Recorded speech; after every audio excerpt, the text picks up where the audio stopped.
wardegdeg ah daawadayaal ciidamo Itoobiyaan oo aad u fara badan ayaa la soo dhoobay xadka Itoobiya iyo Kenya iyo ciidamada maamulka Jubbaland oo dhaqdhaqaaqyo ka bilaabay xadka u dhaxeeya balad Xaawo iyo Mandheera.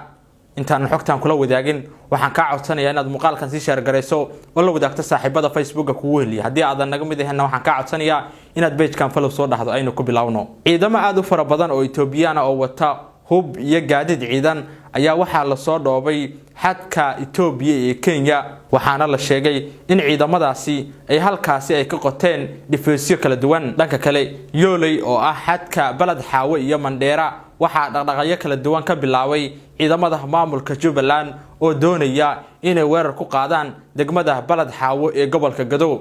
ciidamada maamulka Jubbaland ayaa maalmihii la soo dhaafay waxay wadeen dhaqdhaqaaqyo kala duwan ay ku doonayaan inay weerar ku soo qaadaan degmada balad Xaawo ee gobolka Gadow. dawladda Imaaraadka Carabta ayaa maanta dekada magaalada Kismaayo xarunta maamulka Jubbaland waxay ka dejisay gaadiid dagaal waxaana la sheegay in gaadiidkaasi ay dawladda Imaaraadka ugu deeqday maamulka Jubbaland. si kastaba ahaatee maamul goboleedka Jubbaland ayaa waxay wadaan dhaqdhaqaaqyo ciidan oo aad u xoogan waxayna doonayaan inay gacanta ku dhigaan degmada balad Xaawo ee gobolka Gadow. dhanka kale degmada Doolow ee gobolka Gadow waxa ka soo baxay ciidamo aad u fara badan oo ka tirsan kuwa dawladda federaalka Soomaaliya. ciidamadaasi oo ku soo wajahan degmada balad Xaawo ee gobolka Gadow. ciidamada dawladda ee ku sugan degmada balad Xaawo ee gobolka Gadow waxay bilaabeen dhaqdhaqaaqyo ay kaga hortagayaan weerarada ciidamada maamulka Jubbaland ay ku doonayaan inay ku soo qaadaan degmada balad Xaawo ee gobolka Gadow. wixii warar ka soo kordha xaaladda gobolka Gadow halkan ayaan daawadayaal in kugu soo gudbin doona. fadlan muuqaalkan si share garay oo la wadaag saaxiibada Facebook ku weeliya hadii aad naga mid ahna waxaan ka codsanayaa